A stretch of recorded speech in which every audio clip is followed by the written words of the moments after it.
You One, suck, two, Wayne. three, clap. Were you talking to me or someone else then?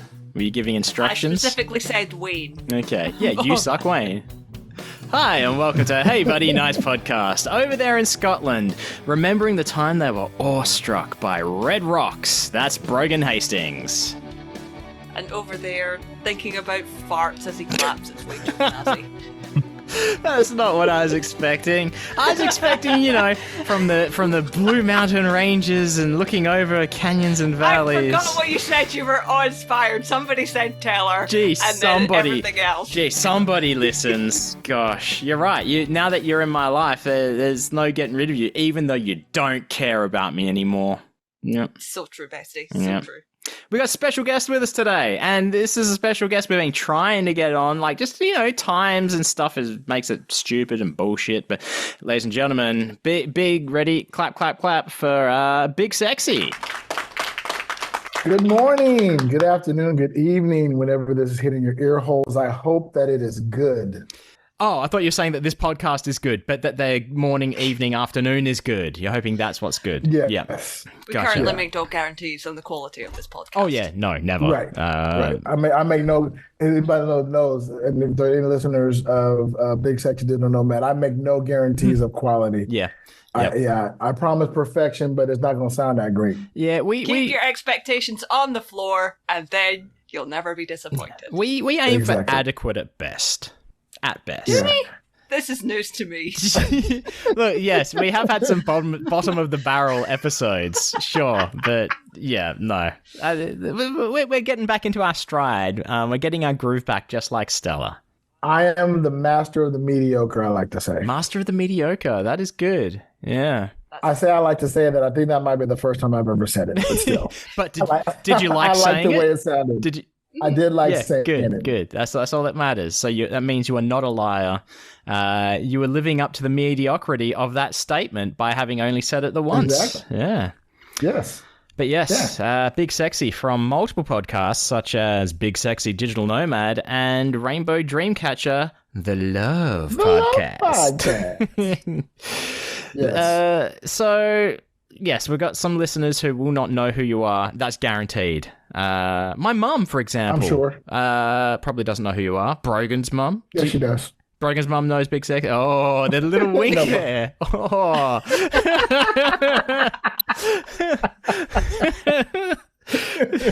So, tell the dear listeners about. Let's start with. I want to know. How far back you want me to go? I want to know about Rainbow Dreamcatcher, the Love Podcast first. Okay, that's perfect. So Rainbow Dreamcatcher is actually my wife's podcast, and I'm the co-host on that. My wife, Nilla, is a marriage and family therapist and relationship coach. And to assist with her coaching business, she was given advice, you probably should start a podcast. And so since I have been doing Big Sexy Digital Nomad for a while, she asked me to be a co-host of a podcast and I help with that. And then I do all the producing as well. Yeah.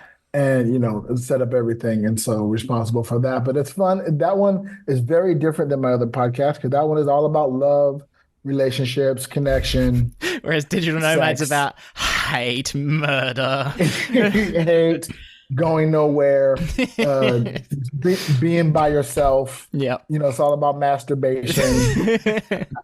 Actually, masturbation might be a topic on Rainbow Love Dreamcatcher, the Love Podcast, because You're stealing that back. Yeah.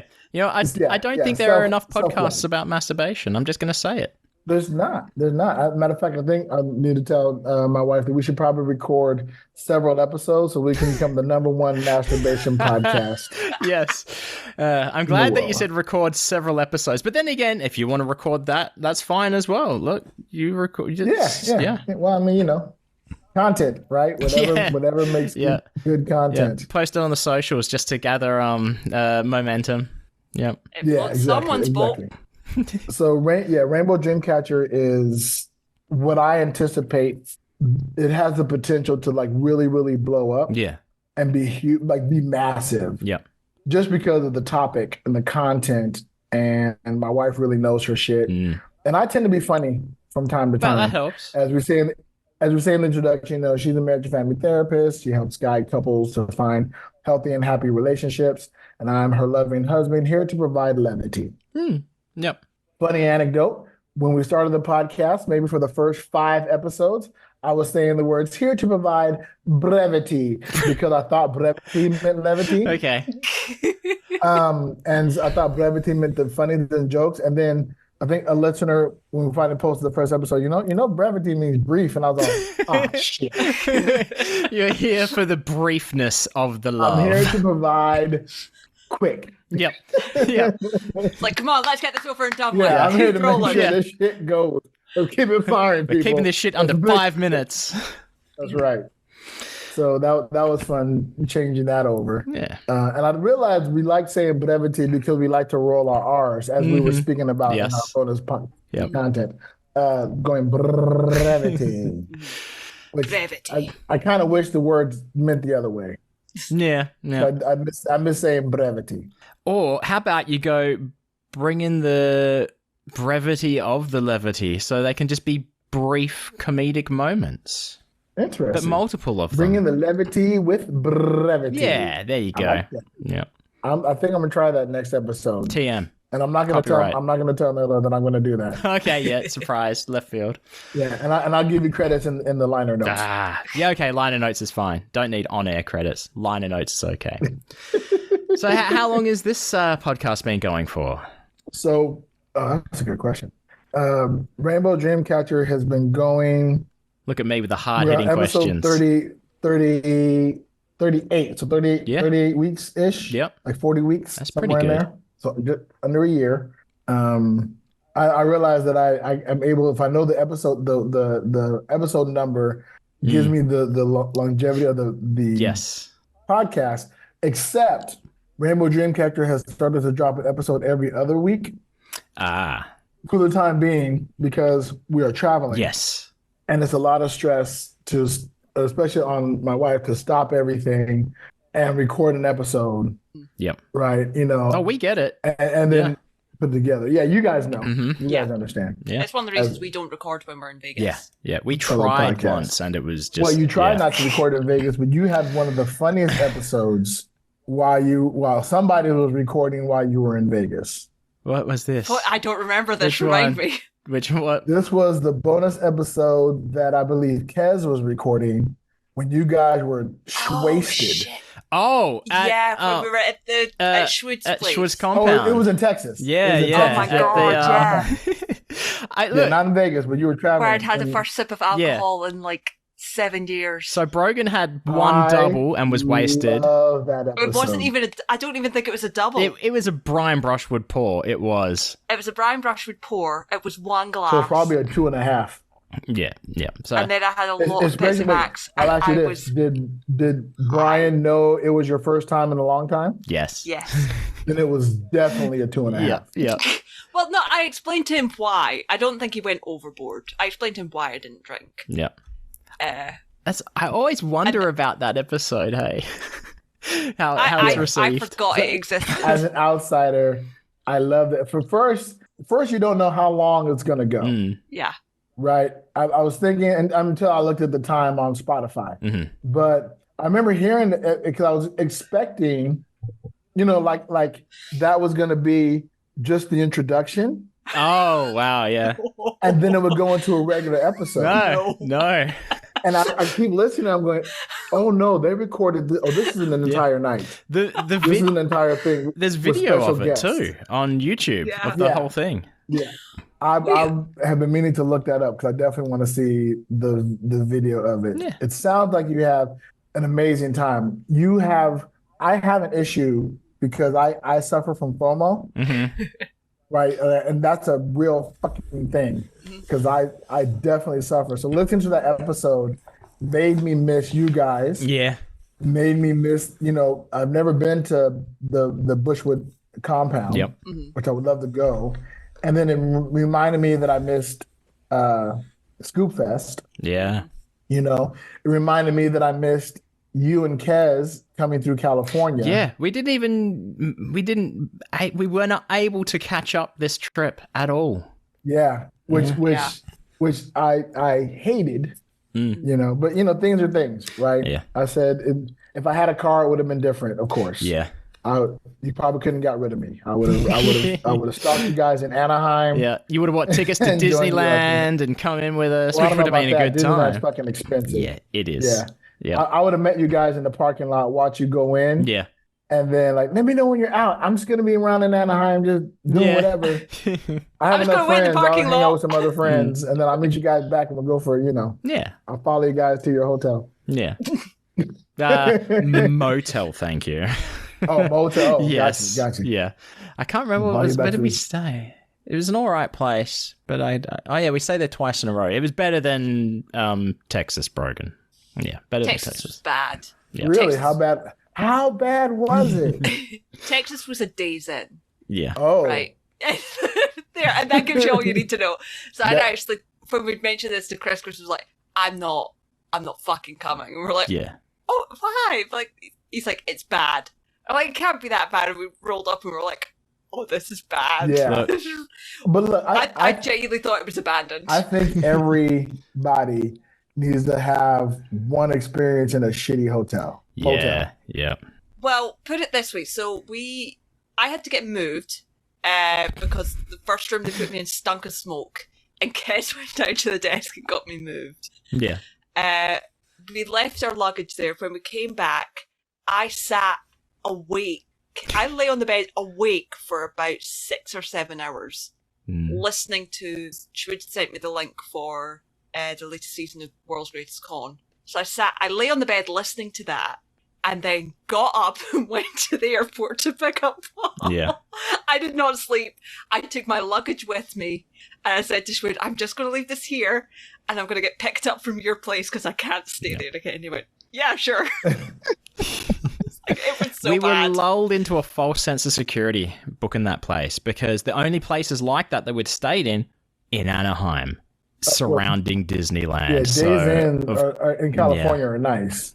Yeah. Even the pictures, I'll say the pictures in the place looked really nice, and like Photoshop. I genuinely don't know what angle they took it from, but They took it from Photoshop angle. from fucking space. They took it from a different Days In angle. That's what they That's did. exactly what I think it was. Yeah, that's it. Yeah. But I'm holy sure they shit, got that stock photos for every single Days In around the world. yeah. Well, around the U.S. anyway. Yeah. So yeah, missing you The guys speak- and listening to that episode was a highlight of one of my walkabouts. Oh, good. Yeah. I forgot about. I Yeah. forget that episode exists. I always just assume it was a fun time for us and maybe not the best episode. Yeah, But well, I think apparently it's I both. think the unexpected joy of it is when you realize that it sounds like Kez is your cameraman, Yeah. Yeah. right? Because Kez isn't really featured on the podcast. Every blue moon she'll chime in or whatever. But to hear her a part of this episode, right, like directing and Yeah. interviewing people, because you two are fuckered. Yeah. I had the same amount of alcohol as Brogan, which is nothing to me. I was like high on adrenaline and sugar and everything. I was not. I genuinely don't remember seeing anything. Like I remember physically being there, but I don't remember Yep. what happened. So I just had a contact high then. Right. Probably you were probably Yep. sitting there like Brogan, like please don't Well, crash and the burn. moment that I realized what was going on, Yeah. that was funny. Yeah, and I'm Yeah. like no, Yeah. no, not possible. But yeah, we're talking about travel and things like that, which brings us around to the other podcast, Big Sexy Digital Nomad. Yes, that is my podcast with my co-host Joe Bith, aka Judgmentalist. That one is much more about my travels and seeing the world. Yeah. And I tell you what I found unexpectedly, because I'm an entertainer, I'm a performer, and I have the necessary narcissism required to be an entertainer and a performer. I do love talking. I love hearing myself. I do have a beautiful, grandiose image of my own self. Again, I do. I So thought big you were going to sex. say beautiful, grandiose voice. Oh, no. Which is also true. Oddly enough, well, thank you. I appreciate that. I will take that compliment because I normally hate the sound of my voice recorded, Yes, everybody. which is hilarious because I am the only person who goes back and listens to my podcast because I'm also a perfectionist. So I like listen back, and I do the editing. So I go in and I listen to the entire podcast, and I started off just when we started, I just put the episodes out there. Put it out there as is, whatever. And then the perfection in me goes, you're saying a lot. How about you go in and edit out some of those ums? Man, what's this 3-second space of nothing, dead air that you have in here? Cut that shit out. So now I go through every single episode. I cut out long swaths of dead air. I count the number of ums. If I have more than, I think my number like 6 or 7, I feel uncomfortable with, then I will actually go back through the entire episode and chop them up randomly. Some are organic. Sometimes it's necessary. And then now I also create a trailer of the episode that I pop in the beginning of the episode. Cool. Nice. That's how long is a typical episode, do you think? So how long will someone need to commit to listen to one episode? Just under an hour. Or just about an hour. That's a good length. Yeah, we try to clip it right around 55 minutes or so, right when we're trying to wrap up, as it were. Yeah. And then the end product will be anywhere from like 58 minutes to an hour 5. Yeah. Yeah. And how long does it take you to edit that? About 2.5 hours. We got to talk, buddy. I can teach you some editing tricks, ways, automate some stuff. It's, Wait takes a week to edit ours. No, I take a week leading up to. I edited today's podcast, including the bonus content. Okay, I listened to the bonus content in real time, so that was 25 minutes. The actual episode is just over an hour. It probably took me 40 minutes. Yeah. But are you using an automated thing to cut out certain aspects of it? Yes. So I can't do that. There's a free program called Audacity, which I'm familiar. You told me about Audacity. Yeah, I think so. But I can show you the ways, because like truncate silence just takes out any gaps of no noise. Except basically. for I want some gaps in there. Yep, that's when you're aware of the gap. Oh, that's when you can add in silence. Do you mean you have like? Because I forgot how to talk. So you see that this gap right here that's happening right now. Yep. Yeah. I would keep that gap in, especially because you commented on the gap. You're like, do you mean? Mm-hmm. Yep. You mean like this? Here's an example. Yeah. I don't know how to say this. Right. That gap is important. If I use an AI tool to edit all the gaps, it'll sound like, do you mean, what do I mean to say? How do I say that's important, right? Yes. Yeah. Yep. Yeah. Yeah, so when my first step is once I've balanced all the audio and everything to the correct levels, I will truncate the silence, which means it will get rid of anything under a certain amount of decibels for a certain amount of time, and it will shorten it. Then when I'm listening back to it, I will listen in 1.76 times speed, so that's also faster. And if I notice a situation like this, where it needs that pause, I'll just go in there and I'll insert some silence. Yeah, that sounds like way more work than I want to do. Yeah. I don't know. What takes me the longest to do is I listen to the entire episode in real time. Yeah, right? I should listen to it in 1.5, but I haven't quite figured out how to do that in iMovie, which is where I edited. Okay. Yeah. Right. And so I listen back in real time, mainly for the trailer. And then I use visual cues for the gaps, right? Like it shows me the audio. So I look and I know what space of silence makes me feel uncomfortable. Yeah. So then I'll listen to the before, I'll listen to the after. And if it doesn't make sense for the gap, if for some reason I'm taking a wider space in between words, doesn't make sense, like I just did, I'll cut that out so I sound like I know what the fuck I'm talking. Yeah, you don't want to sound like Christopher Walken. Right, yeah. That's all it is, yeah. And I'm not clipping it funny to make it sound like, William Shatner. Exactly. Right. Yeah. Right. But I got the clipping idea from a YouTube. Like I got the editing. Me and my wife actually. Let me back up a little further. We were doing a vlog called Black People Escape. Okay. Which the wife and I.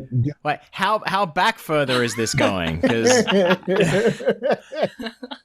it's not a historical document. Not a historical vlog. All right. It is because we both love escape rooms.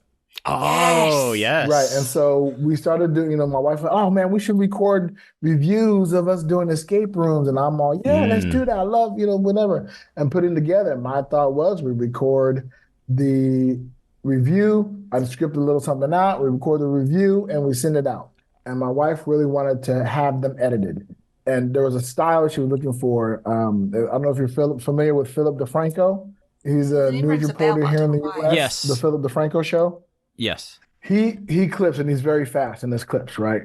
Of course, he has an editing team. Yeah. He's not doing that shit all by himself. No. And so she wanted to make it look like that. And then she found out how difficult that is to put that together and how much work it is. So Black People Escape kind of fell by the wayside a little bit. And then we started traveling, and most of our money went to travels and not so much to escape rooms. Yeah. But every now and then we'll do another escape room and we'll record a little video and footage of it. And I have dreams of going back in and taking all that footage and piecing together reviews and stuff like that as my editing skills get better. But then I'm busy editing 2 podcasts. Yeah. It takes time. And what a way where this is going to be episode 156. Interesting. Sometimes like doing it for us, like we've been going. Oh, we're coming up to. Is it 2 or 3 years, Brogan? You're asking me. It must be 3. I don't know. But sometimes we met in after pandemic, the Scoop Fest after pandemic, right? Yeah, so maybe it's 2 years. Yeah, maybe we're just past 2 years. That was 2022. Yeah, because we were doing multiple episodes a week for a bit there. Right. So I'd say 2022. Yeah, so you guys are probably coming up on 2 years. Yeah, but I know. Yeah, look, doing the editing for, especially when it was twice a week, it can get grating. So you want to be able to make sure, like, if you're enjoying the process that you take, whether it's a couple of hours or whatever, to edit it, then I think that's all right. Yeah. Is it 2 years tomorrow that it posted? Well, are we like literally recording the day before your anniversary? I think we are. Actually. It is. This happened. This happened with the episode 150. It happened with episode 100. We just don't realize. No.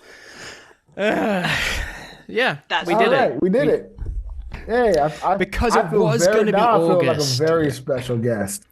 Yeah, you are. Yeah, you're on the big 2-year anniversary episode on purpose. Of course, of course, you did that on purpose. Yeah, you were holding on. You're waiting. No. You're too big of a get. We need to have it to be something special. Exactly. Yeah. I'm a big get. Get it?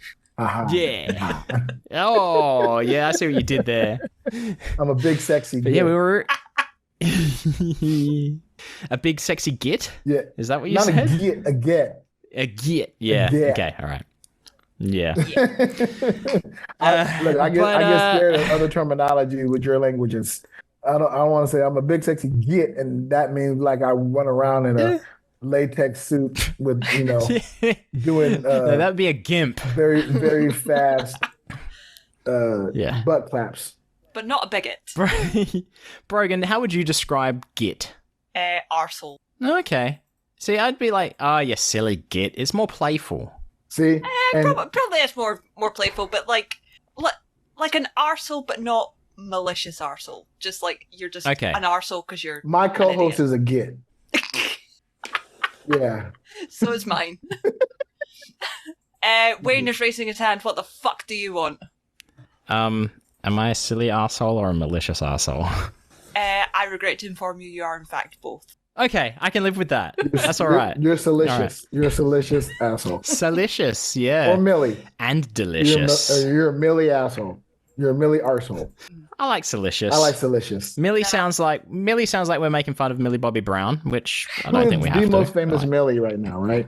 It was funny because I said Millie, and I'm like, Millie Bobby Brown. Yeah, exactly. It goes straight into your head. But speaking of the special event episodes, there's a special event episode coming up for you and Jobeth soon. Yeah, we're coming up on episode 100. I love milestone episodes. I celebrated episode 50. I celebrated our 1 year episode. And then now we're coming up to episode 100. And as we are all fruit hanging from the ICS tree, which is how I like to think of us, right? We're all on the branches of that family tree. We are all children of Matthew Donnelly. Right. Specifically Matt. And grandchildren of... He is very fertile. Gillette, right? Yeah. Yeah. So exactly. we normally, Matt Donnelly is a very common guest to have on your 100th episode because he famously won't go on a podcast unless they're past 100 episodes. Yeah. Because he feels that makes you a legitimate podcast. Yeah. The only exception. Yeah. The only you need the longevity. Who Scoops? Correct. But I think that's again. Whereas Paul Mattingly the Slut was on our episode 5. I think that is because, I forgot what the fuck I was going to say. That the reason why he does, again, when you've done 100 episodes, you've been through the shit, you've been through the mire, you've been established, and you're probably going to have longevity from here, correct? Now, I think, he says, he feels that once you reach 100 episodes, you're a legitimate podcast. Once we hit 100 episodes, we prefer a legitimate guest. You know what? That's so fucking valid. So, this is getting clipped. clipped. So we are going after, and I don't know if we're going to get, this is the scoop. I don't know if we're going to get, but I have been in talks with, of course, Matt Donnelly would be great, but I'm getting his better half. Nice. Oh, that's there you who go. I want to be as a guest on our 100th episode. Oh, I love Sarah. Yeah. And she's same. always so fucking We were good talking about on, that when we forgot. In Sunday school. Like, to the point that I sit there and I'm like, Sarah's going to fucking replace Matt one of these days. Right. Yeah. Yeah. Agreed. Mm-hmm. Surprised it hasn't happened already. Yeah, exactly. Because she's too busy. Yeah, of course. But I bet she just lost one of her jobs, though. And I feel bad for saying this. I kind of felt good when I heard that she lost it because I know that it freed up her schedule a little bit. Yeah. So it's much more opportunity to get her locked down to record. The hard part, of course, is the recording time for our 100th episode is kind of around the time where me and my wife will be traveling back to the U.S. So what I'm going to try to do is get Sarah within the next week or two, and then hold that episode for 100. Yep. Yes, that's what we did with Matt Whenever Donnelly. I can get her, record, we do it, get it, and then we set it up for episode 100. Nice. Yeah, that's the way to do it. That way, it's in the bank, it's ready to go at a moment's notice. And so I'm hoping with the loss of Jersey Boy, she'll have a little bit of free time while she's being headhunted for bigger and better work. Because I know bigger and better things are coming for her because she's fucking amazing. Oh yeah. I would be very surprised if it's a short stint of fourth or fifth gig for Sarah Lowe. But the absolute funniest thing about that, with you saying that, we could get Matt for 100, but we'll get a better guest, is that I was talking... as I was talking to Chris, way back when Who Scoots was coming up to 100, and obviously Matt had already done his episode, and I was like, who you should get for episode 100? And obviously this is past, so it didn't happen, we didn't manage to do it, but we wanted to get Dave Donnelly. And to the point that we reached out to Matt and said, will your dad do this? And he said, yeah, my dad will do this, but you'll have to wait and I'll have to set him up. But obviously Matt never did. Yeah. Right. Well, he's a busy man. You got to remind Matt. He's a very busy man. I mean, he's a father of 2 children. Yeah. Who, oddly enough, I have never met in person. Oh. No, but we briefly met the children on Zoom when we called into Matt Donnelly for we had to ask production Matt meeting stuff. And the kids were coming home. And we were like, oh, hello, children of Matt Donnelly. Matt C. I was like, do you want to say hello to people in Scotland and Australia? No, that's exactly the tone. No. Yeah, and again, I tell you what, that's that FOMO kicking in again. I'm like, how have I not met Matt's kids? Like, we lived in the same city. We both lived in Henderson, and it wasn't for lack of effort. Like, I invited them. I said, yeah, we're having a pool party. You can bring the kids. the lack of effort. So I always thought that there was a separation, if you will, of personal life versus entertainment life versus whatever. Yeah. And I understand that. Like I'm cool Yeah. with that, what have you. But on the flip side, I'm amazing. I love kids. Kids love me. Yeah, there you go. And they're entertainers. So yeah, so it's insane. But of course, talking to Sarah couldn't believe that either. How have you not met our kids? I said, well, when they were doing shows, I was in California, whatever, and vice versa. It just life happens as it happens. Yep. Yep. Speaking of the world of entertainment, I'm pretty angry with Why you, is Big this? Sexy. What rabbit hole did I accidentally send you down? I'm not. No. This is the rabbit hole of your life, good sir.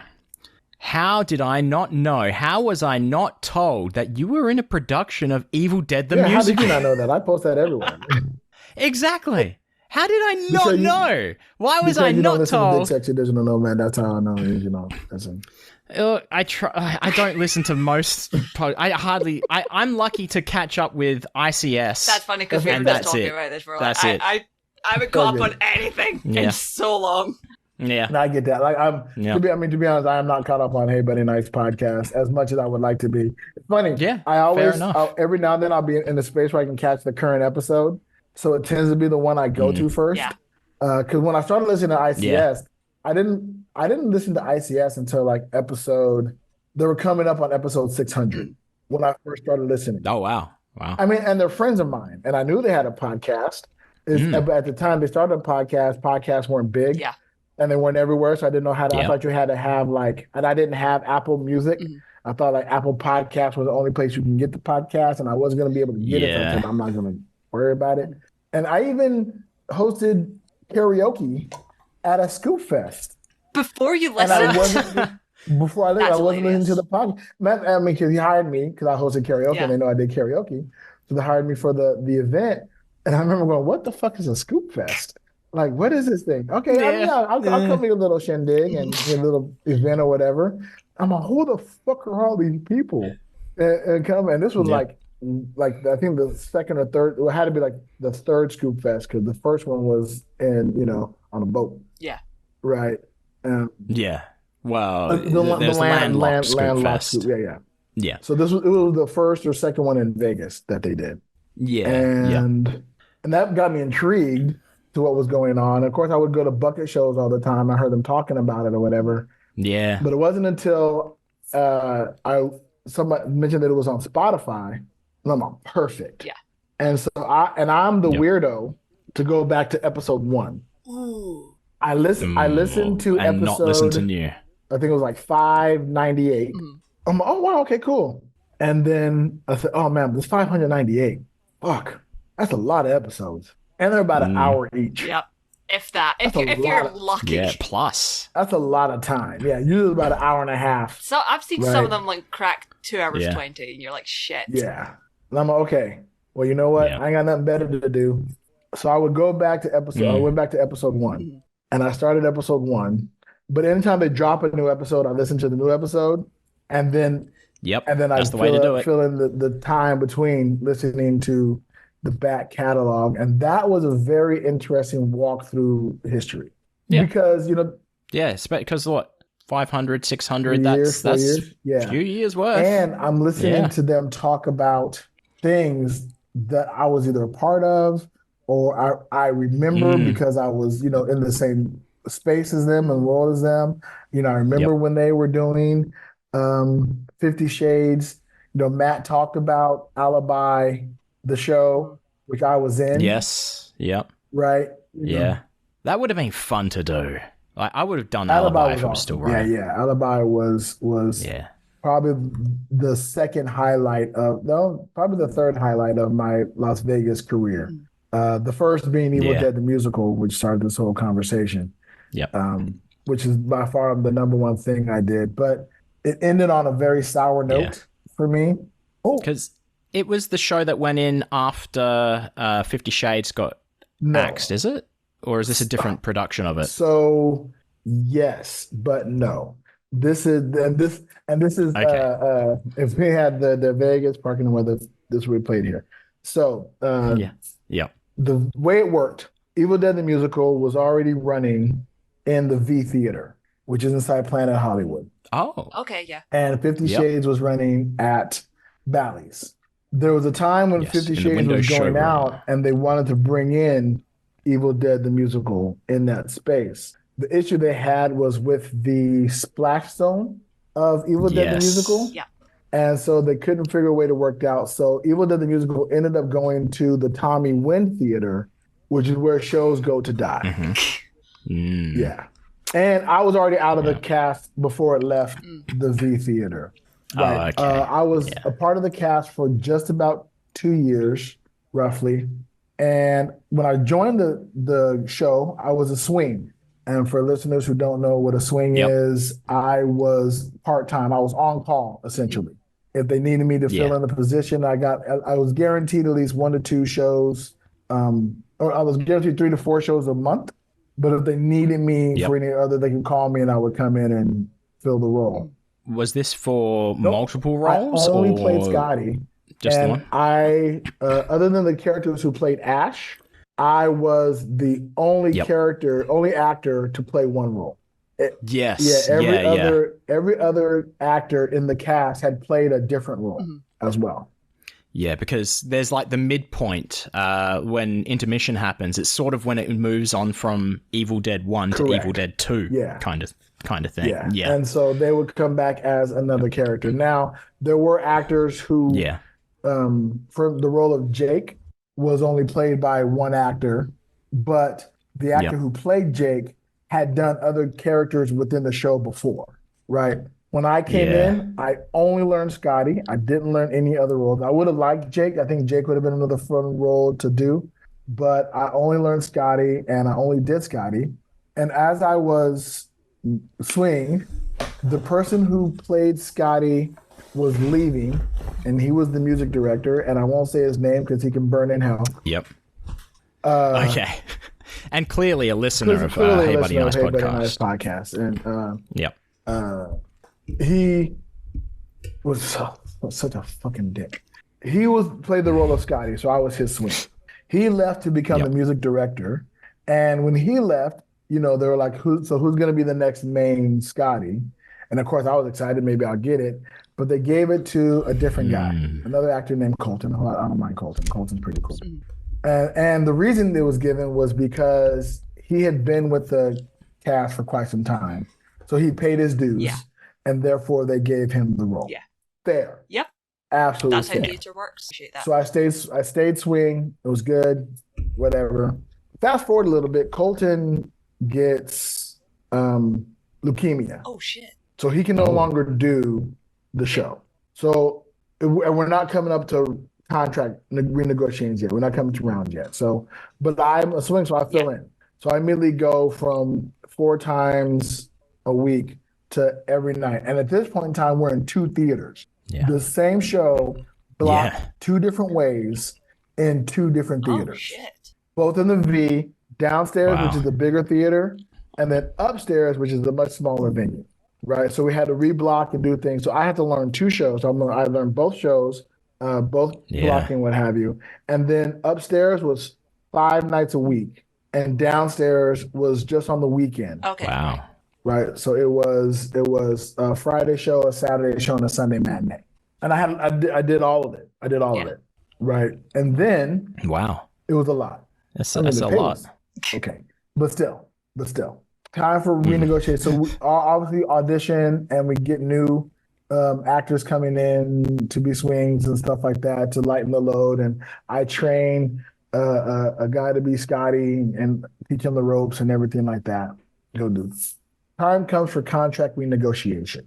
Now, I'm sure I'm going to get the main cast. I'm positive because I've put in my time. I've been there the longest. And nobody else. They give it to the guy I trained. No. Fuck. Why? And so I went, fuck you. And they did it because no kidding. The guy who left the role that became the music director badmouthed me to the director and producer. Mm-hmm. And so he gave it to and promoted this other dude. So we gave it to the other dude. Now, the Ash at that time was my dear friend Chris, who goes by Strangling Jack Johnson. We are both Swinging Johnson brothers. And you guys know the origin of the name Big Sexy, I right? don't think I do actually. Okay, we'll get No. that in a minute. I don't know how much time we have, but we can get that in a minute. Oh, we got plenty of time. Look, we're at 40-ish minutes. Oh, we can perfect. go for an good hour deal. So 45 if we want. I'll put a pin in Yeah. that, and we'll circle back around to the origin of Big Sexy. So, my friend Chris Weedman looks like Bruce Campbell Wow. and can sing and dance and is funny. So when they were having auditions, I'm like, bro, and he just moved to Vegas. I'm like, bro, you have to audition. We have to play together, right? He came from California where we were Swinging Johnson brothers together. And then he came in. So we had Big Sexy and Strangling Jack Johnson. You got your ghost is happy about that, I see. Yeah, I'm concerned that I was going to lose power or something. We're back on stage together again. So at this time, the show is getting reviewed. Again, we're doing the two different shows. And this was right before Colton got leukemia and left. But Colton isn't that great of a Scotty. I'm just going to be honest. I'm saying he's also not listening to the Hey Buddy Nights podcast. And if he is, you know what I'm talking is true. Show me the lie. So, yeah, shout out, Colton. So we got reviewed, and this is by far my favorite review of the show ever, and the music director absolutely hates it because of this. The reviewer said he had seen both shows, and Colton was the Scotty on the main stage, and I was the Scotty upstairs. Yep. So he saw the show with two different casts, right? Mm-hmm. And he said the actor who calls himself Big Sexy played the role of Scotty and made him a lovable jerk instead of just an annoying one. Oh. Yeah, yep. That's what I'm going for. So for people who don't know, are you able to explain the role of Scotty? If you know nothing about Evil Dead at all, there are five characters who go to a cabin in the woods. They find the Book of the Dead. They read from the Book of the Dead, and then evil spirits come and possess and kill people, and boom, that's Evil Dead. Scotty, so Ash is the main character. Ash is the main character, and then his best friend is Scott. So I, in a very stereotype casting that I fall under, and I know my role, I played the best friend of the main character. Comedic relief. I'm a bit of a jerk. I'm an asshole. I call one of the characters is Ash's little sister, and throughout the entire show, I call her a stupid bitch. It really does pay off. But that pays off at the end. That pays off. Stupid bitch. Because I saw the show. I saw the show just before going to America, and I'd seen a bootleg of it a long time ago, and I forgot that was in it. And then the first time that the Scotty character says "stupid bitch," like it's so aggressive, and I was like, "This doesn't sit well with me." And then, like a couple more times, like it starts to feel uncomfortable, and then it does pay off. You have to make it increasingly uncomfortable and malicious for the payoff at the end. Yeah. Right? Because the harder you go in the beginning, the bigger the payoff at the end, which is a lot like life. It hits so well with the audience. Now, the cool thing about Evil Dead, the cool thing about Scotty, and I don't know if it would happen in the show that you saw, during the intermission, Scotty gets to come out. He's already dead. He has guts hanging out. And he gets to spray and talks to the splash zone and is responsible for spraying a lot of the splash zone during the conversation. The splash zone wasn't as splashy in this local. I could call it local production. It was the first Australian production ever. But we had Splash Mountain rules. Yeah, which are you may get wet. No, you will get wet. You may get soaked. You will. Mm. How many people would show up in white on purpose? If you bought tickets to the Splash Zone, we gave you a white Evil Dead T-shirt. Nice. It came with the ticket. Oh, nice. And so we would go, and so I would go, and now my forte is improvisation, and that entire intermission is improvised dialogue with the audience. It's all crowd work. Like crowd work. So I get to go in, go down, I spray them. I would often find somebody and make fun of them. And because again, Scotty's an asshole, right? And while I'm over here just spraying somebody else, I'm digging on this conversation. Somebody laughs. What the fuck are you laughing at? Right. And I got to do the entire audience. Oh, time's up. I got to go back and go. Whatever little bit left I had in the blood bag, I give one last person a. There you go. Take that with you. Take that home to your mama. Give that for her. I'm Scotty. And go back. So that was my opportunity. And I think it was my second or third opportunity, my third opportunity to perform improv professionally on the Strip, which is the sole reason I moved to Vegas. Yeah, so I love being a cast of Evil Dead. And once that bullshit happened where they gave the guy ahead of me and kept me a swing, I said, you know what, I'm going to be professional. Because my knee-jerk reaction was to say, fuck you, I'm out now. Good luck. But, I said, no, that's shitty. And so I said, I'm just not going to renew my contract. Everybody else know I wasn't renewing my contract. Everybody else saw the shitty thing that happened. They were aware. Of course, my best friend, again, was Ash. Right? So he was really pissed about it. And I come to find out that the music director, because they have rehearsals from time to time, and I worked a full-time job at the Stratosphere doing reservations, right? And at rehearsals, the music director would call me Big Stupid, right? Because again, my name is Big Sexy. I'm only Big Sexy. He was like, I'm never calling you Big Sexy. I said, you can call me whatever the fuck you want. I don't give a shit. Everybody knows my name. Yeah. You not calling me that. That's how little you mean to me, sir. You can call me whatever the fuck you want. I'm not gonna come when you call it. So. Yeah. And so, of course, like that's not gonna get back to me. You call that in front of people rehearsal. So I said, oh well, I don't know if you know this or not. You probably realize this by now, being so entrenched within the Las Vegas entertainment community, right? It's a small fucking community. It is a small community. Yeah. And it gives me so much amounts of joy that I have cost that man money. People have asked me about him being their musical director. And I tell them in no short terms the exact story I just told you. And how he is behind the scenes and how petty he is and how manipulative he is. And I know for a fact it's lost him. And I don't know if he knows or not. And I don't care if he knows or not. It gives me joy to know that he has lost a lot of work because, again, it's a small community, and I'm fucking lovable. Well, he fucked around and he found out. Exactly. Yeah. And people like, and I try. It sounds so fucking conceited, and I get it, and I'm aware. But I say I'm lovable. People love me, and people will tell you if you have an issue with Big Sexy, the problem's with you. Yeah. It's definitely not Big Sexy. Yeah. Absolutely. Right? And so people knew that he had a problem with me, which only looks bad on him, which gave me joy. Exactly. But otherwise, and that's why I don't shout him out. I give him no more attention than he is the musical director. And if anybody curious wants to know who that is, I'm pretty sure you can find it. Maybe I don't give a fuck. You can. Yeah. I'm not going to Google it. I will not give him the satisfaction of getting these Google searches up higher. Yep, exactly. Fuck that guy. Yeah. Yeah. So that was my time with Evil Dead the musical. And which was your favorite musical number to perform? Thank you. It is by That's far the best song I'm ever. so happy I get to perform I love it. And people would think that it would be Do the Necronomicon because that's the big dance number and that's Scotty's it's his song. Yeah. But what the fuck was that? It was a tango. And I got to do it with my improv brother. So it killed every single night. Yeah. And if people aren't expecting it, in the first words are, what the fuck was that? What the fuck was that?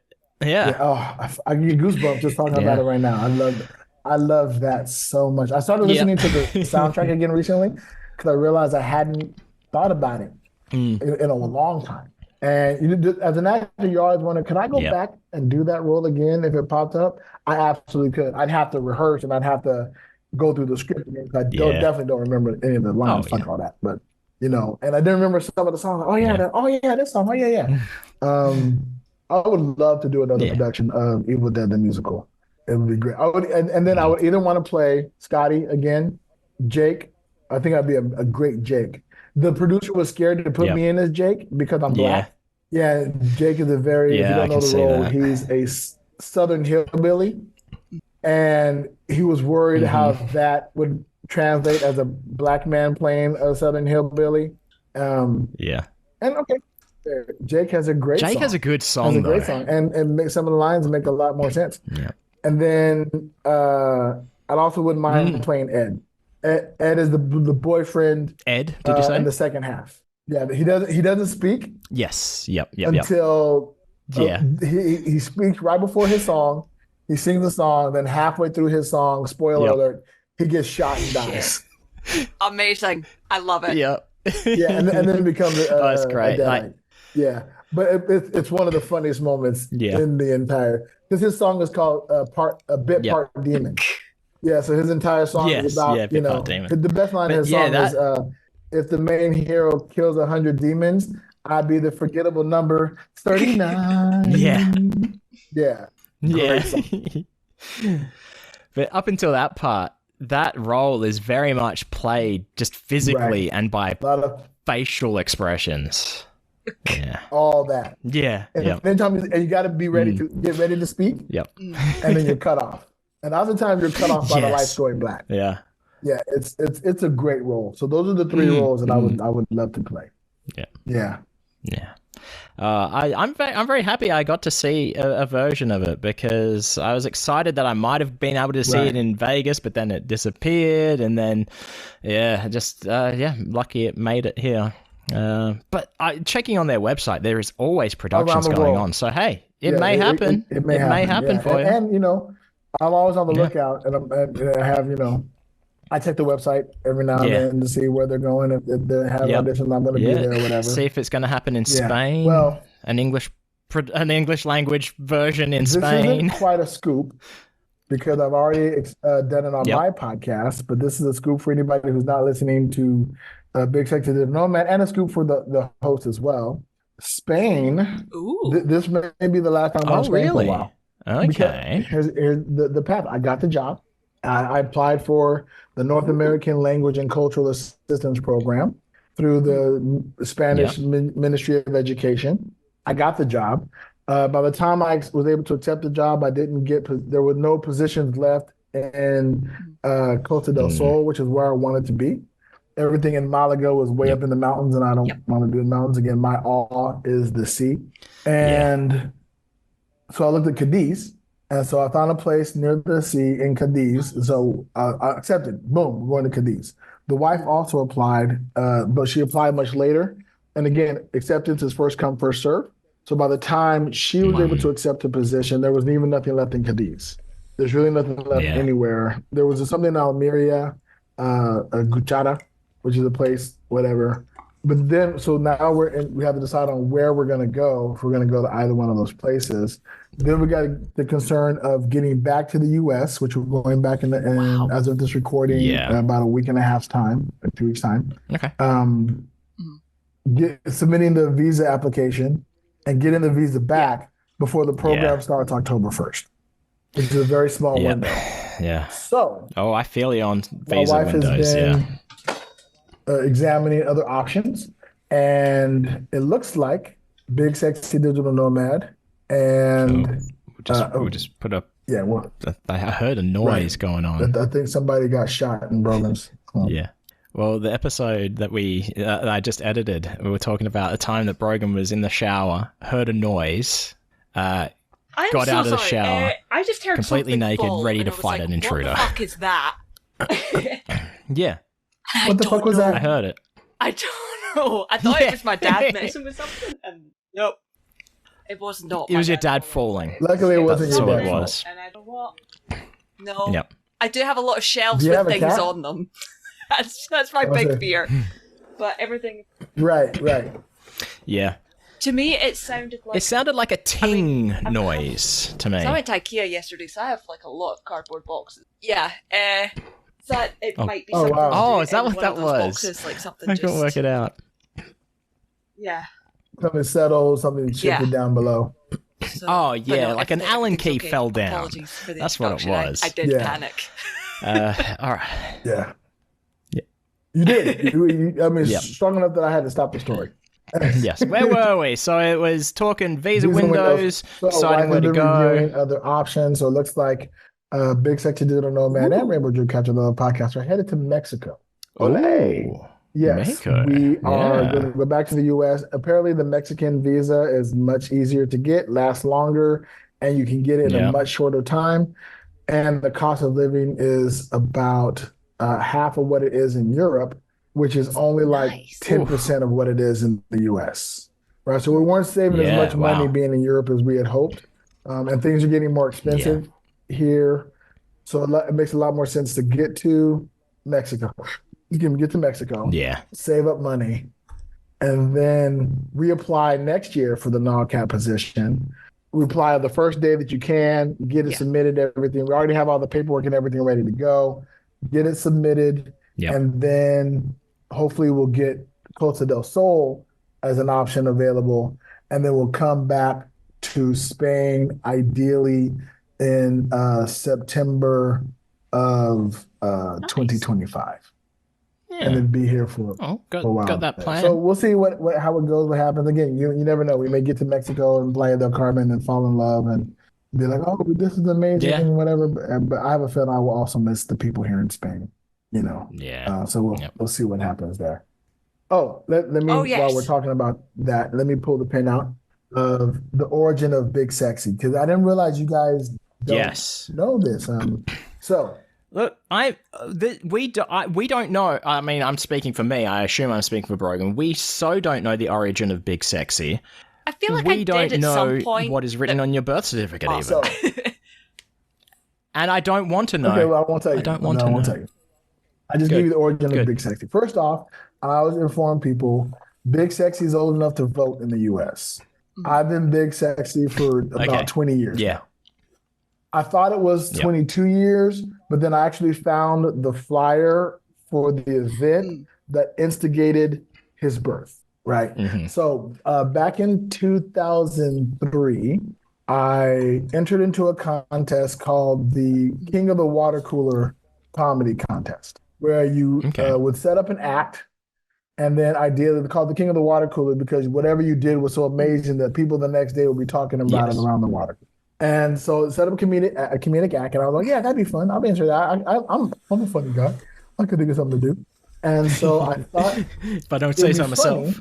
If at the time I was taking dance classes, I was working for Cal State University of San Bernardino as the office manager for the Coyote Conservatory for the Arts. And as the office manager, I got to put together dance classes and set up dance instruction. And then because I worked there, I got to take said classes. So I learned flamenco, I learned jazz dance, I learned Bharatanatyam, which is classic Indian dancing, and I learned how to belly dance. And me doing belly dance is hilarious because also I was maybe about 80 pounds larger than I am now.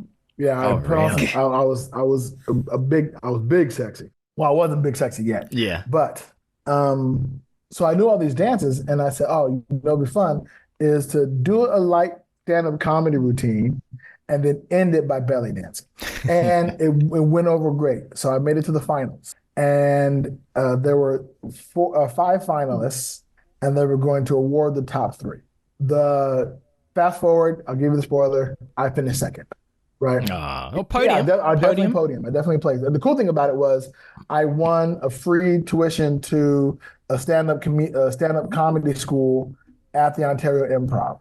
Right. So I'm like, cool. That's cool. I'm interested in stand-up comedy and see if I had that forte. And so I took the classes. The guy who won was named Quinn, but he goes by Moondoggy Johnson. He was a Swingin' Johnson brother. Yeah. Oh. He won. And do you guys remember, you may have been too young to remember, but Jessica Simpson got blasted for lip syncing on the show. Do you guys remember that kind of? Yeah. Yeah. I mean, it was big because was it Jessica? It was not Jessica Simpson. Ashley Simpson. It's not the famous person, it's the famous person's sister. Right. Yeah. Famous-esque. Right. Famous-esque. She got blasted for lip syncing. And so Quinn had his entire stand-up routine recorded and lip synced it, That's and good. then made it wow. skip. Right, That's good. which was Yeah. hilarious. I did my routine as is, and then had a technical malfunction waiting for the music, not on purpose. Right, so there was that odd, awkward moment when I had to do a You little had bit a of Jimmy improvisation, Slonina. waiting for this big reveal as I'm standing there waiting for the music to dance. Yep. So he got first, I got second, which is fine because fast forward, Yeah. I do the stand-up comedian class. I now trying out stand-up comedy. I'm finding open mics at places, and Moondog asked me like, "Hey, we have this improv show. We actually he just said we have this show. Would you be willing to come do the stand-up comedy for the intermission?" Oh, great, perfect. I booked the gig. Awesome, yeah, wonderful. So I go do it, and then I find out it's an improv show and it's an improv troupe, and I'm all, these are my people. And so they do it. I do in the intermission. I say, "Hey, man, I do improv too. Can I play with you guys in the second half?" And so yeah, come on. So I played some games second half, and show went great. Afterwards, I said, "Hey, if you guys ever have auditions, I would love to see if I can become a part of the troupe." They had auditions. I got accepted in, and then once you do your third show, you have to take a Johnson name because it's the Swinging Johnson Brothers. Oh. And for listeners who don't know, Gotcha. Johnson is another name for your tallywhacker, right? The little tallywhacker. What's another name for tallywhacker? Your junk is Okay. your kibbles junk. and bits, right? Yeah, Okay. is your tennis ball. Yep. Your I'm still tennis not ball getting it. racket. It's your Okay. your pants sausage. It's your underwear residence. Yeah. Underwear Yes. resident. Yeah. They're not paying Well, rent though. Yeah, but they are still sweating up the place. So yeah. Yeah. Yeah. So Are we just gonna have to it's your say dick it? and balls. We're just- Well, specifically your dick. I was It's going to the go a penis. bit more Penis. technical and It's say the penis. Yeah. So Johnson Penis. is your penis. It's So the you had to pick a penis. Swinging Johnson name. Yes. And I him and Halls, I was coming to my third show, like, what would be a fun Johnson name? And I thought about doing Magic Johnson because the obvious, visual reference or whatever, except I'm not tall. So people used to call me a short, overweight Magic Johnson because he and I had the same smile. But are you I'm any good not at all basketball? either. Like it's Oh, well, it's like, parallels The only over. thing we have in common is we're both black and have big smiles, and that's about where Put it you on is. stilts, you're And bald, fine. and bald.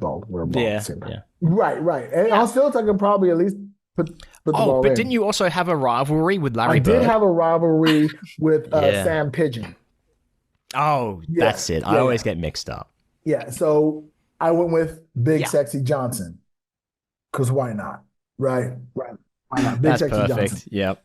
And so I go through the entertainment scene in Inland Empire with the improv troupe. We're doing videos. We're making, fun movies. My very first full-length feature film on my IMDb credit is Driving Bill Crazy, which was a Swingin' Johnson production. And so doing a lot of skit work and sketch work. And so I'm getting known as Big Sexy. Everybody knows me as Big Sexy. And Yeah. I go back and forth to Vegas a lot back then. And I'm going to karaoke one time, and my dear friend Amy, shout out to Amy, goes with Hi, me Amy. to karaoke. And I asked her, what should I put on my karaoke slip? Should I put Big Sexy or should I put my government Fuck name? the She's like, government. duh, Big Sexy. I was like, okay, cool. So I put Big Sexy on the slip. And Yeah. of course, the karaoke host called, hey, next up to the microphone, we have Big Sexy. It gets a reaction. I liked the reaction because I mentioned the necessary narcissism required. And I go up and sing, kill it. Everybody's Do you Big remember which Sexy. Prince song it was that you sung? It was Let's Go Crazy. Yes, I absolutely was a Prince song, and it absolutely was Let's Go Crazy. I remember that first time. Yeah. Glad you remember. Glad you remember. And so then anytime I go to karaoke, I'm putting Big Sexy on the slip. So now people at karaoke only know me as Big Sexy, right? And I'm becoming well known because I'm going back to the same one quite frequently, which is Karate Karaoke, which I used to host karaoke. The karaoke I hosted back in Las Vegas. Shout out to Karate Karaoke. Yep. So when I got ready to move to Las Vegas in 2009, I decided that I was going to be Big Sexy professionally It was going to be how I introduced myself. I was taking the hip hop format, right? Because when people ask me, like, what's your real name, I say, what's Snoop Dogg's real name? Very few people know it, right? What's Ice Cube's real name? What's Dr. Dre's real name, right? And then my favorite, what's Whoopi Goldberg's real name? Because she's not a rapper, right? And if you need more, oh, I used to know Whoopi Goldberg's name. It's gone. Oh, it's something stupid. Yeah. Yeah. Oh, I know that too. It's a very it's a girly name. Girly name, yeah. Effeminate name. It's not. It's Marion. That's it. Right. Yeah. I can't remember Whoopi Goldberg's birth name. I remember 50 Cent's first name is Curtis, but I can't remember his last name. Whoopi Goldberg. Curtis Jackson. Curtis Jackson. Yeah. Right. Yep. Snoop Dogg is Calvin Brodus. Nobody knows him as Calvin. Right. Only reason I learned, Ice Cube's first name is because he has a song where he's O'Shea Jackson, and he has a song where everybody shouted. Yeah. Yeah. Right. And he named his son O'Shea. Yeah. O'Shea Jackson Jr., yeah. So yeah, I said, but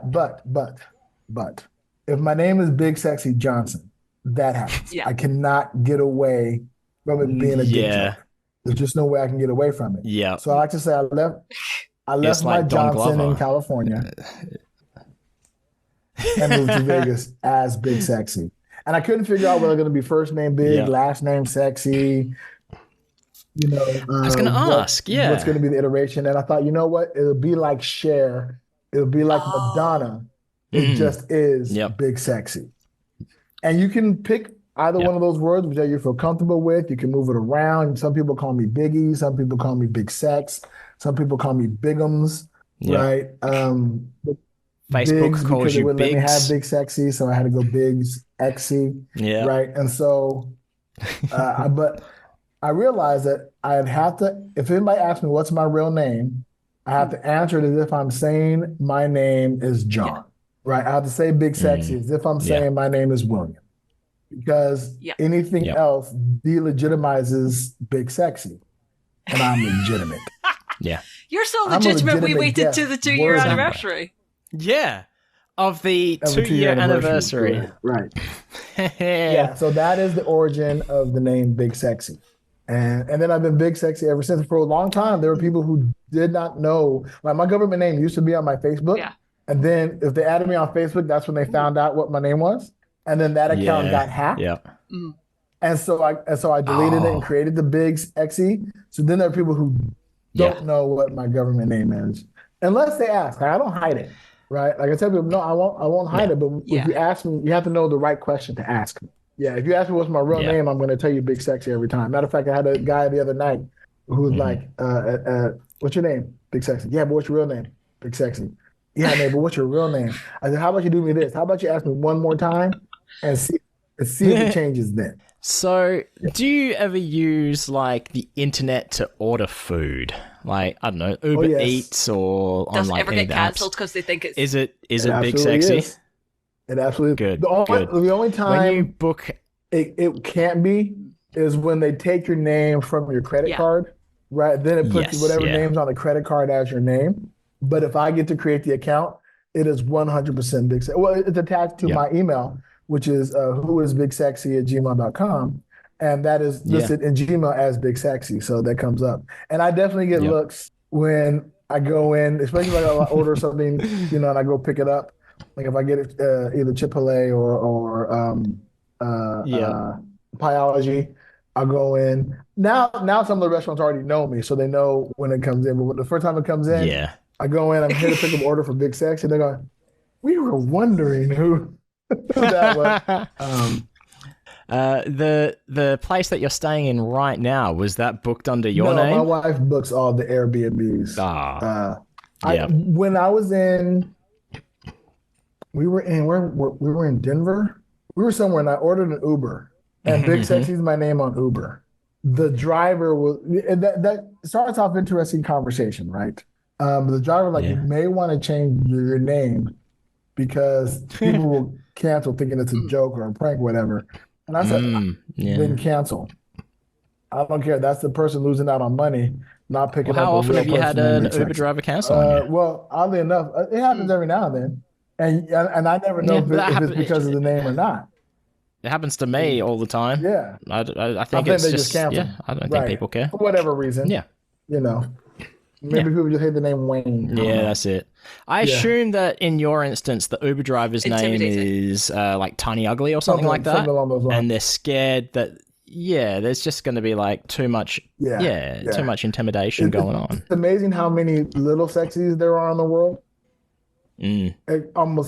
I'd say a good 75% of the time I introduce myself, the person I'm introducing myself to will say, "Oh, hi, I'm Little Sexy. Pleasure to meet you." There's a lot of you around the world, I'm finding out. Yeah. All related Apparently. as well. Yeah, well, the sexy family. Yeah. Which needs to be the name of my documentary. The sexy family. Yes, that would be I can see I can see it on Netflix now. I can see it being in my suggested list. Absolutely. And we've said that we should be we should have cameras following us wherever we're going. Me and my wife are hilarious and amazing. But that brings me to another we have time, so I'm gonna tell it. Brings me to another interesting story of my last name, because now I have an official last name since I got married. So I am officially Big Sexy Barry White. And you're going to get a piece of my government name. My government last name is White. I did know that. My wife's government last name is Berry, Berry, like the fruit. Yes. And for those who know, Barry White, Barry, is a famous soul singer in the U.S. So when we got married, we realized, of course, that we need to combine our name, not hyphenate. Yep. Combine one word. Oh, wow. One word, capital B, capital W. We are the Barry Whites. Yeah. Right. So the sexy family sounds good. The Barry Whites kind of sound a little bit better. No. Right. The sexy family. Sexy Barry the Barry White. Somewhere in. Sexy Barry White family. Yep. There you go. Yes. Yes. Yep. That's it. Yep. That's it. Absolutely. So Got it. And then of course, when we got married, our wedding, save the date, and our wedding invitation was a photoshopped version of a Barry White album cover with him and his wife Glodine, but our friend Angel superimposed my face and my wife's face on the picture, and we sent that out. And of course, anytime we got together, we're the Barry Whites. Sure, you're right. Perfect. So yeah, I've had fun with my name throughout the years, and my favorite thing, of course, when people ask, but is it on your passport? Not yet, but it will be. Because I am getting the name officially changed. I know how much it costs. I know what paperwork I need to do. I'm having it added as a middle name because I do love my parents. And so I'm respecting the name they gave me. You just so I don't hate my name. I just don't identify as that name anymore. Right. I don't use it. It's funny because when people use it, it takes me a minute to hear it. Like when I'm back in California, of course, I hear it all the time. Especially this last time I went to a memorial service for my professor who's sadly passed away. Yeah. And everybody, of course, is calling me by the name they knew me as. Right. And some people know the switch and the change. So it's very interesting to see who knew, who didn't. And people call out and I wouldn't respond because I don't hear that name. And they've been like, oh, right, you're talking to me. Sorry. And people back then go, it's all right, it takes a while to get used to. I said, look, I don't force anybody to change if you don't want to change, right? If you knew me by a different name, call me by that name. I'll eventually hear you, right? I would ask that you switch over to Big Sexy. It's just, that's what I prefer. But I don't consider my government name a dead name. Yeah, right? It's not a dead name. And so, people ask, what does your mama call you, son? Yeah. What does your wife call you? Honey? Sexy, lover, hubby, esposo now. Now that we're married and speaking Spanish. Yeah.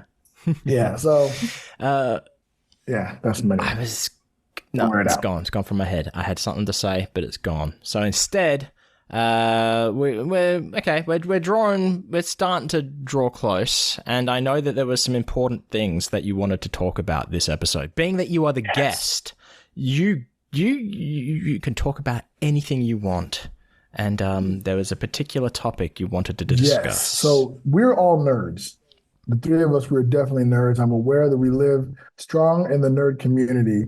What I should ask this: what before we start? What is your initial nerddom? Where do you find the most comfort? Where Trading are you at cards. peace at?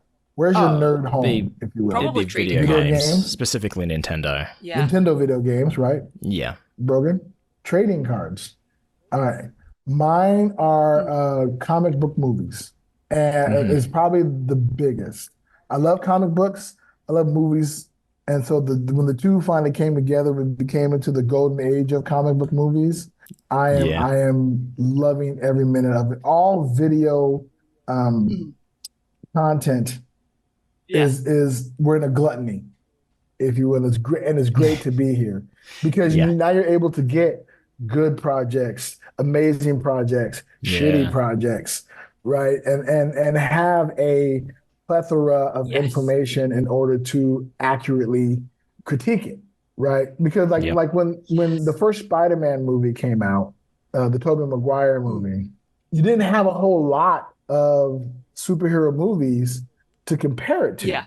To give you so you were just happy that Spider-Man was on screen, live action in a movie, as opposed to the cheesy TV show that we got in the 70s. Being directed by Sam Raimi, also director of Evil. Exactly.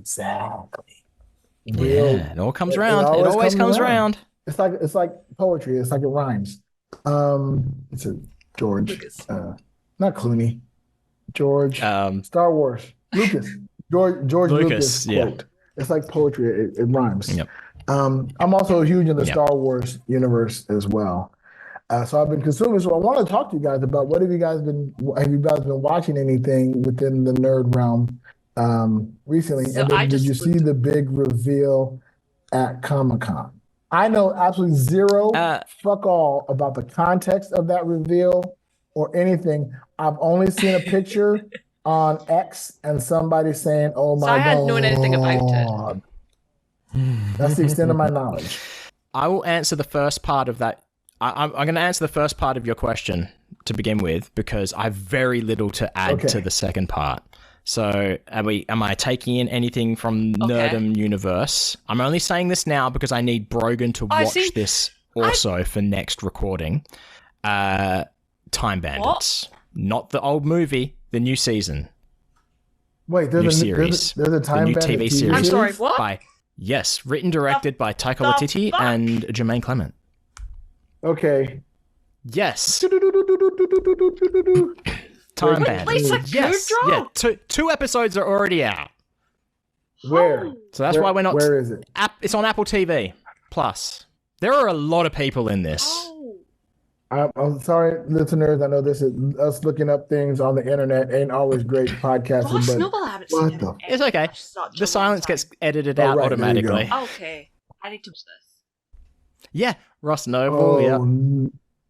There is someone near and dear to my heart in it, Brogan, that I haven't seen yet. They're going to be in episode 3. Oh wow, Felicity Ward. Look, don't look it up, Brogan. Just be surprised. Okay, all right. Well, now I have something new to watch. So I've seen clips. I haven't seen the whole thing. Have you seen The Acolyte? The cast is good. The latest Star Wars project. Oh no, I haven't. It is both good and okay. It's excellent and okay. They fill in some amazing gaps that were created by the prequel trilogy and the sequel trilogy. They fill in some amazing gaps. They bring you an entirely, they set up a new world. I love it because it presents Jedis as flawed, which you need them to be, to understand how they can be overtaken so devastatingly. How come there was the last Jedi? Well, because they were a flawed religion. You know. Yes, and this cleaned that up even more, right? Because there's a lot of. It's funny how a lot of the newer Star Wars content are taking phrases the fandom had an issue with and explaining those phrases, right?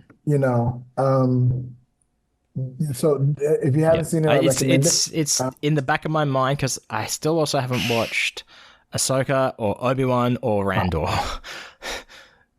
You want to watch Andor. Andor's really good. Yeah, I want to watch them all. You should watch them all. I like them. our fellow podcast father, Paul Manley, did not. And it's where he and I kind of start are separating and disagreeing in our tastes. I think we know that Paul Mattingly is an angry fan. Yeah. It doesn't matter. He's a diehard. He's locked in the world of Empire Strikes Back. And everything outside of that, and whatever images he has, if it doesn't speak to those images, it's shit. And I see where you're coming from, and I want to see your viewpoint, but sometimes you're just fucking wrong. Yeah, but Andor was phenomenal, like all the way through. Andor phenomenal, and it's good old-fashioned storytelling. It's like within the overall arc, there are 3 stories, and each story has a 3-story arc. Oh wow! And so it was. Wait, 3 times 3 is one amazing fucking show. Yeah. There it is. With a character nobody cared shit about. I liked Rogue One. Wasn't nobody hunkering for an Andor series after Rogue One? No. Like coming out of Rogue One, nobody was like, "Oh man, you know who I want to know more about is Andor." I wanted. I don't know if he's. I can't remember the character's name. I am one with the Force. The Force is with me. I am one with the Force. The Force is with me. That guy. Yeah, that's what I wanted a series of. Yeah. I want to see his backstory, which you're kind of hoping for in Andor, but you didn't get it. He wasn't there. Curse you, Andor. I tell you, Rogue One was one of my favorite Star Wars movies because I enjoyed it. It did what the prequels undid. The prequels made Darth Vader relatable and not as scary. It's hard to imagine Darth Vader with Hayden Christensen under the armor and be terrified of it. Yeah. Even when he's going over here and killing kids. Yeah. He's just a moody little bitch. Right? Yeah. That was lied to and manipulated by an evil person. Rogue One made him terrifying again. Yeah, that hallway that scene where he comes in like, holy that was shit. Like, that was I am scared level. for everybody in this picture. and I already know what happens. I already know they get away. I'm scared for I already myself. Know they make it, but I don't know if they're going to. Yeah, it was terrifying. And then he remains terrifying in Obi-Wan Kenobi. Yeah. That is is what I'm rain hearing? that That you white can noise hear. is Is that rain? rain on your side? That is rain, right? Let's just bring in the silence so I can edit it out, because I can do noise removal. So we'll just be quiet for a few moments. There we go. Now I'll be able to just noise remove that. Yeah, that's holy shit. Again. That is I'll show you that doesn't involve trying to turn my computer around. Blinding sunlight. I'm not doing that. Just know that here in Spain, it's fine. It is absolutely gorgeous and wonderful. Yeah. Right. Yeah. I didn't even know it was rain forecast today. I thought they were showing off. There's definitely Star Wars content I want to consume more. I've always said that in every point of every Star Wars movie, I've gotten bored at some point. And then it kicks back up again, when he goes and sees Yoda and is talking to Yoda and Yoda dies. That kind of bores me a bit, but then it kicks back up again. Okay. Mandalorian has never done that for me. Bored? I feel like some of these... No, yeah, it's 100%, always great. I'm hoping that... I mean, I guess Book of Boba Fett counts in there as well. Terrible. Yeah. Oh, I loved it. It was just... I am mad at Book of Boba Fett. Yeah? Because it did the exact opposite of Rogue One. Book of Boba Fett took a character we didn't know a lot about, but were terrified by, and not humanize him, but it took away a lot of his. I mean, because the character only came about based on an action figure. Right. Yeah. Right. But if he is in fact a bounty hunter, it was easily dismounted. Dismounted. Disbanded in Return of the Jedi, which fine, but we all knew he'd come back. But that makes Mandalorians like a sect of Star Wars that we need to feel awe by. Yeah. and you remove the awe from a lot of it. Yeah. Right. When he finally gets his armor back and he's fighting the stormtroopers, that was amazing. But I think that was The Mandalorian, right? The best episode of Book of Boba Fett was Mandalorian the two season Mandalorian 2.5 episodes. or whatever people were calling And I it. think the flashbacks didn't work for me in Book of Boba Fett. I think it would have been a much better show if it was edited differently. Yeah, okay. I If can you see that. started that show from the flashbacks and then just ran that concurrently, and then the penultimate episode is, or the before you get to the last episode, like the third or fourth episode before the last episode, is when he pulls himself out of the Sarlacc pit, and then everything beyond them becomes modern day. Yeah, I would have for liked sure. that story much better. All right, we're getting very close now. There was Very another close. The last important big thing. thing was Comic-Con, and that was the revelation of Doctor Doom, and more importantly, who's playing Doctor Doom. Yes. I found this out in our bonus content because I was like, what the fuck is going on? Looked it up, went, oh! Same. It's on the It's internet. good. My initial It's, reaction was excitement. RDJ Should we say, but we'll see who. is So, returning. I have a It's question. Robert He's returning as I have a Dr. question. Doom. The ghost. Is he the Marvel just goat like himself? same actor, totally different role, or are the characters somehow going to be related of Iron Man and Doctor Doom? I think what they're doing is because the Fantastic Four movie Okay. happens in a different universe. I think same actor, Yes. different role, different universe. Okay. And in that universe, I don't think Tony Stark becomes Doctor Yeah. Doom. I think that's just who he is. But I don't know. Does And Doctor Doom that's ever take what his I'm mask afraid of. off?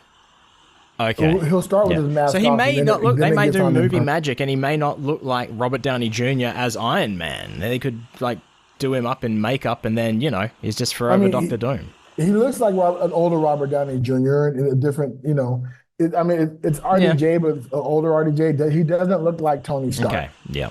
right? Except for that it's Robert Downey Jr. Yeah. Yeah. Rodo. Rodoju. Rodo. I mean, it's kind of hard to tell, especially Right. I mean, yes. There was it's also everybody another looks Marvel-related It's Comic-Con a white man thing. with his hair slicked back. Harrison let's be Ford honest. came out for something. I don't know. This is before we started recording. Apparently, he was doing the mannerisms of Red Hulk. Oh, Okay. I've heard that. He's also Harrison he's in the Ford's trailer. Oh, so he just is. Okay. They released a trailer for Captain But America: it's like Brave the New back World, of Red Hulk. and he's in the trailer catching the shield and then throwing it into the ground. Okay. Red Hulk is. Red Hulk is not Harrison Not Ford. Harrison Red Hulk. Ford. Yeah. Just Red Hulk. As Red Hulk is. Harrison, catch! Yeah. Yeah, so as you can tell, I know nothing about this universe at all. Right. Yeah. And I'm immersed in it deeply. Yeah.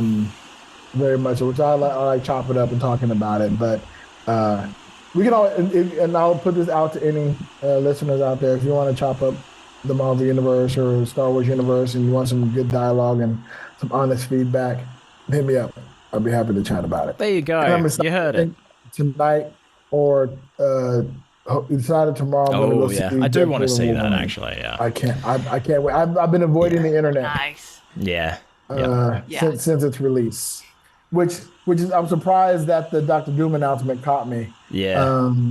I got a message, a private message in X from my friend Alexa. So I went over to look at it, and when it went up, it came up the regular page Yeah. first, and that image was the first thing that I saw. Yeah. Oh, what is that? Oh, Comic-Con. Oh, it's good timing. Good timing for it, at least. Luckily, it wasn't a spoiler for. Yeah. Yeah. So if D&W, people do want to so. chop it up with you and talk shop about all these cinematic comic book movies, where can they find you, Big Sexy? Individually, you can find me at Who Is Big Sexy. That's pretty much everywhere. You can also catch me at Big Sexy Nomad. That's much more podcast stuffy, if you will. But both of those exist on Instagram and X and Twitch, I think. And Facebook is Big's XC as well. Big's X. And then, of course, you can listen to my podcast, Big Sexy Digital Nomad, wherever you get your podcast. And Rainbow Dreamcatcher, the Love Podcast. I love it. The Love Podcast. That's my favorite part. That's how we started. So yeah, if you've enjoyed listening to Big Sexy and his tales, then yeah, definitely check out Big Sexy Digital Nomad, Rainbow Dreamcatcher. Another place you can listen to more Big Sexy right now is in our bonus content on Patreon. Patreon.com/nicepodbud. Look, just a couple of bucks is all it takes, and you get access to this plethora of extra audio content. Have you guys created a cute URL that leads directly to your Patreon page yet? No. I mean, for example, if you want to go to Big Sexy Digital Nomad's Patreon page, you go to bullwiththebutthole.com. Bull with the butthole. Insert bull noise here. I don't want to pay for another domain name. That's all. Yeah, I get it. I get it. I understand it. Luckily, I have a co-host who loves to buy that kind of shit. So. He does. Jovan just buys things and you're like, okay, my dude. But yeah, okay, look, if you support us on Patreon, maybe we'll buy a new domain name with a cutesy little name. How about at a high enough Patreon level they can submit suggestions? We're open to that. We're open to suggestions.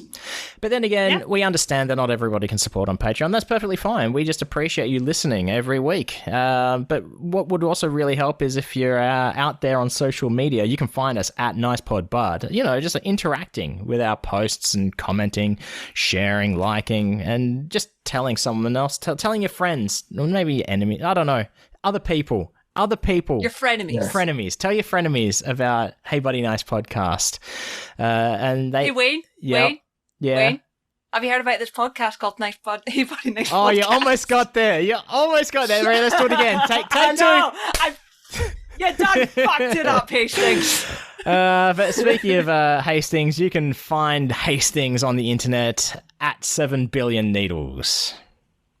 And you can find Wayne at Wayne Geo. There it is. I feel like we need to edit this at some point because although those URLs still exist, getting hold of me is getting increasingly difficult. You've been busy. And I do... Yeah. Not even that. I don't open any social media. You don't care, Brogan. I do need to mention, you. I do have some other ideas for some additional artwork. So we do have some commission work coming. And Wayne... Of course, I offer you to submit any artwork via Big Sexy Digital Nomad that we will throw in our merch store as well. And of course, any of that stuff that sells when they pay us out, we'll give you a cut.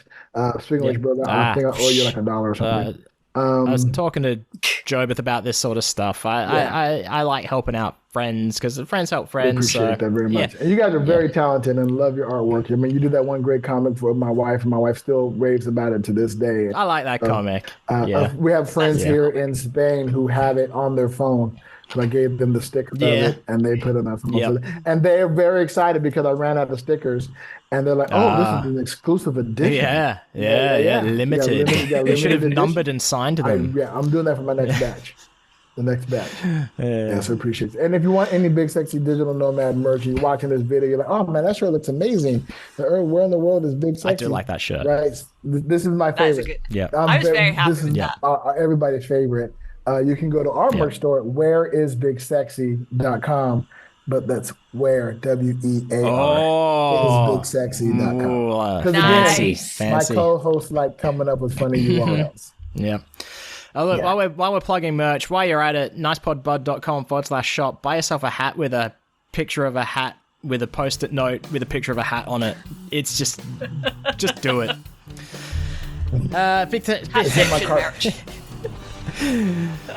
Big Sexy, thanks for hanging out with us today. Thank you for having me. It's been a long time coming. Yes. Yeah, it's been congratulations fun. on 2 years. Yeah, we did it.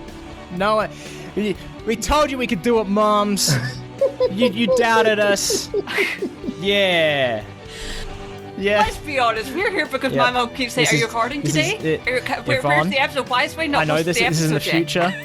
Today's episode is getting posted after we've recorded this episode, which is from 2 weeks ago, so there you go. Anyway, thanks for stopping by and having a listen. As always, stay fresh, cheese bags. Safe travels.